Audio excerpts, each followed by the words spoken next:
Hey everybody.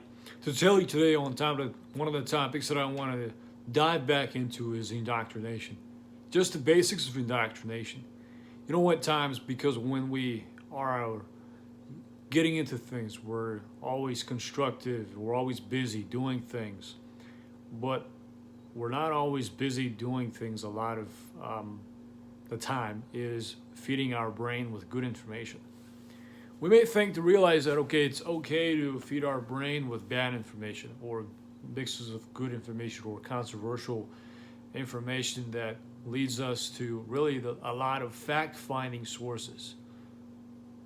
After realizing, all right, with as much as technology has grown, technologically advanced of all the resources that we're surrounded with, you've probably been spilled a few more information, a lot of the information.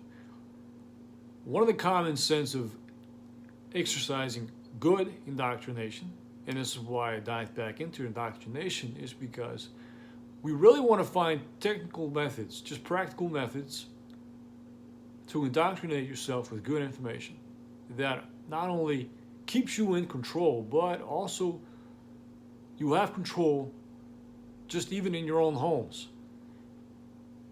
Just because I have control in my own home, in my own place.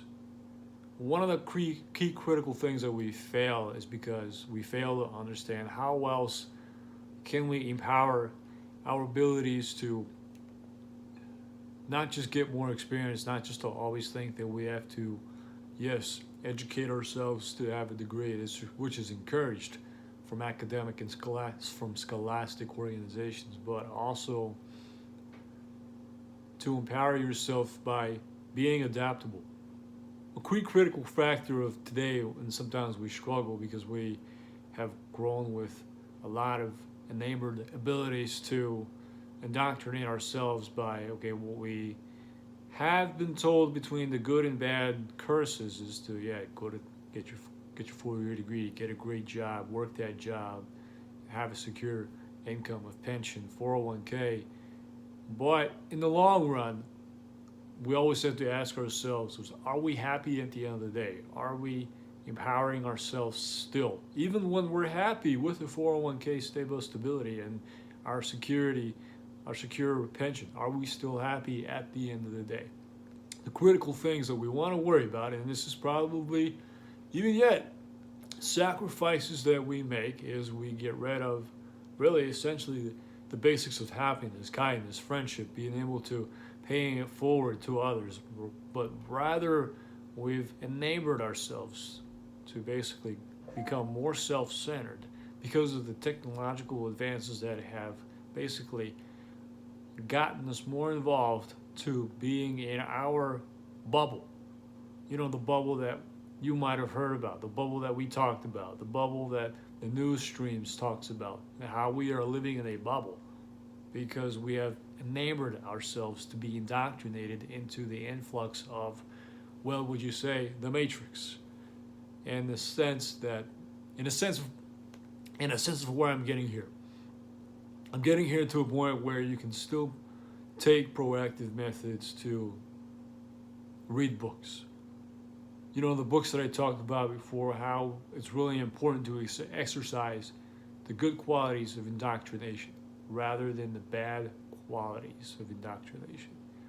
The critical factors, and this is probably even more best to tell you that as a bachelor and a single person, because I'm not married, when you're not tied down severely, you can do the things to help pay it forward to others, to give others the message, to utilizing, this technological sources that I'm using it to you, to feed you just really information that you can just as well pay a lot of money from an expert to tell you how to educate yourself, right? I can just as well tell you from a messenger perspective how to stay more engaged. I look at my own books at home when I'm settling down, winding down, when I have a schedule, a routine. I keep a consistent schedule in a way that keeps me active, both mentally and physically too, because we love to go to the gym. We love to go out to eat, to go to the bars. But in the long run, is that still going to give you happiness? Because the quick thing to do is, yeah, it's easy to find ourselves so quick fixated. You know, one of the concepts that why we love working our job. We take pride in the work that we do. We take pride in the projects that we get involved because it's really what gives us good self-esteem. It gives us what we want to have to not only enrich ourselves, but also even on the flip side, we may become so self-enlightened. We've self-enlightened ourselves to basically chase what we might have been encouraged the wrong way. And this is why, I go back to just like how much of healthy practices we can take to indoctrinate ourselves in good habits of reading a chapter of a book a day. Most cases when we don't want to read a book because we're exhausted.